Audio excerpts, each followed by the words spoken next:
Assalamualaikum warahmatullahi wabarakatuh. Hari ini kita akan belajar tentang pecahan. Pecahan diartikan sebagai satu bagian dari satu unit tertentu. Coba perhatikan lingkaran berikut. Ini artinya apa? Satu lingkaran. Nah, kalau misalnya ada lagi, Ibu tulis. Ibu bagi 2. Artinya satu lingkaran Ibu bagi 2. Di dalam matematika, tanda per itu artinya itu bisa bagi. Jadi artinya 1 dibagi 2. Jadi kalau dibaca jadi 1/2. Misalkan lagi ada lingkaran. Ibu bagi 4. Jadi 1 lingkaran dibagi 4. Kalau dibaca jadi 1/4.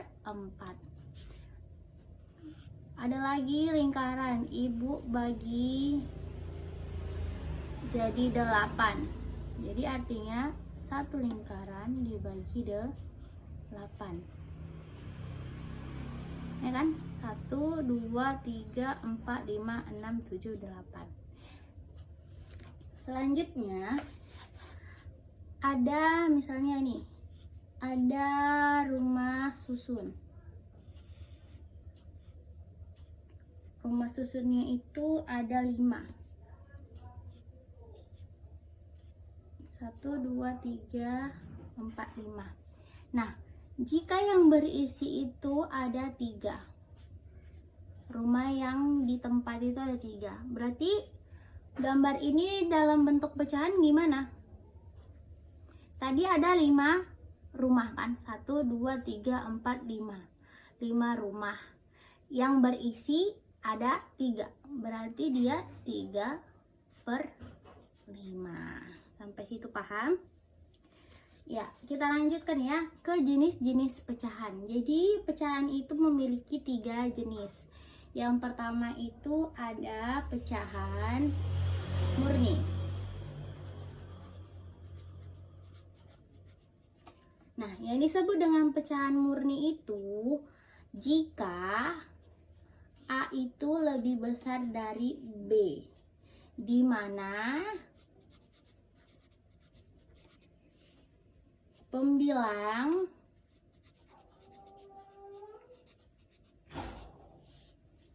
lebih kecil dari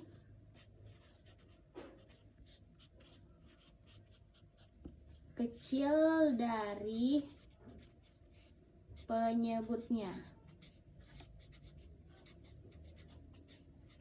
Jadi misalnya ada pecahan A per B. Nah, si pembilang atas itu lebih kecil. Salah ya, maksudnya ini salah. Ini lebih kecil. Salah, maaf. Si atasnya itu lebih kecil daripada yang di bawah. Itu dia disebut dengan pecahan murni. Jadi dalam matematika misalnya ada 1/2. 1 itu disebut pembilang. Nah, yang 2 itu disebut penyebut.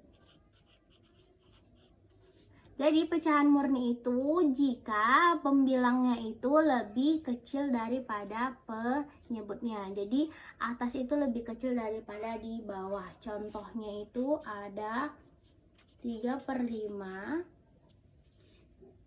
dan 7/9. Nah, yang di atas itu lebih kecil daripada yang di bawah. Yang di atas lebih kecil daripada yang di bawah. Sehingga dia disebut dengan pecahan murni. Sedangkan kalau yang kedua itu pecahan tidak murni.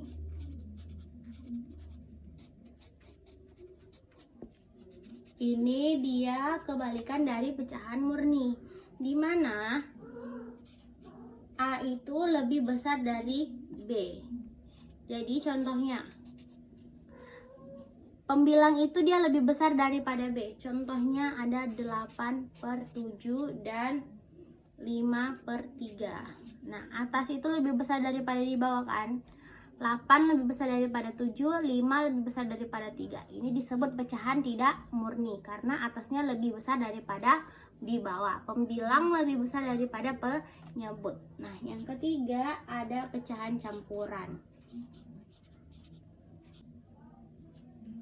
Pecahan campuran itu adalah pecahan yang memiliki pembilang dan pecahan.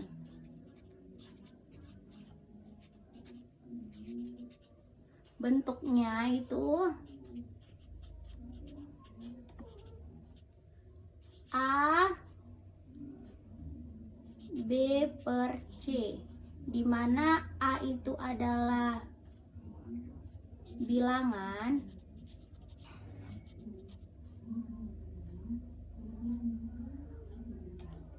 BC itu adalah pecahan.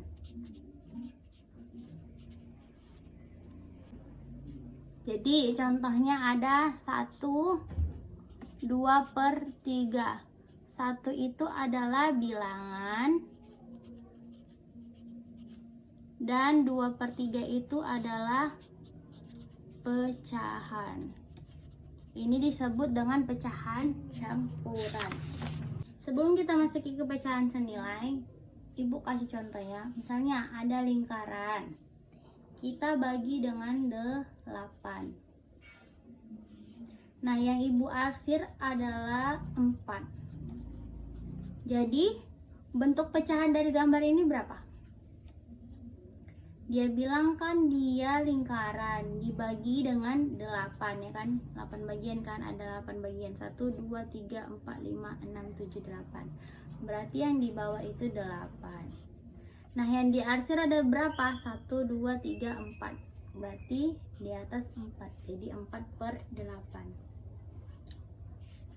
Oke, kita masuk ke pecahan senilai.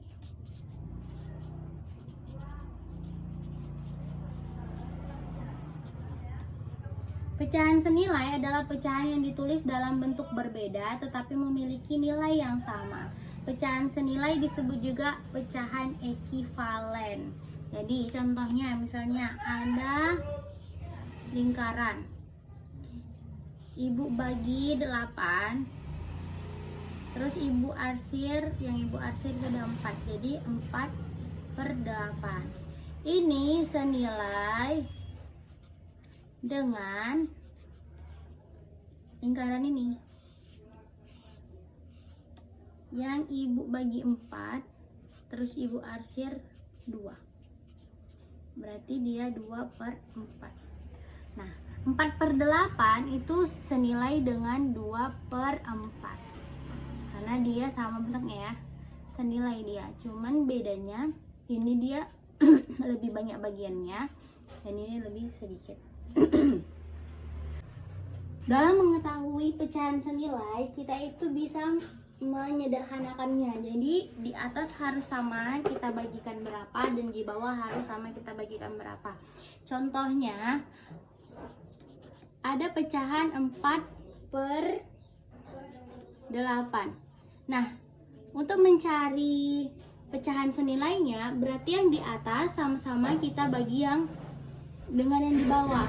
Jadi kalau misalnya 4 per 8 kan, di atas kita bagi dengan 2, berarti di bawah juga kita bagi dengan 2. Jadi hasilnya 4 bagi 2 itu 2, 8 bagi 2 itu 4. Maka 4 per 8 itu senilai dengan 2 per 4. Bisa juga dengan cara kita kali. Misalnya 1 per 2. Di atas kita kali dengan 3, di bawah kita kali dengan 3. Berarti jadi 3 per 6. Maka pecahan 1 per 2 itu senilai dengan 3 per 6.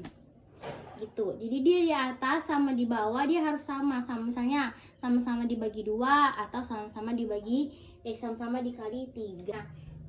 Yang pertama itu dengan cara perkalian ya, yang udah Ibu contohkan. Yang pertama itu perkalian.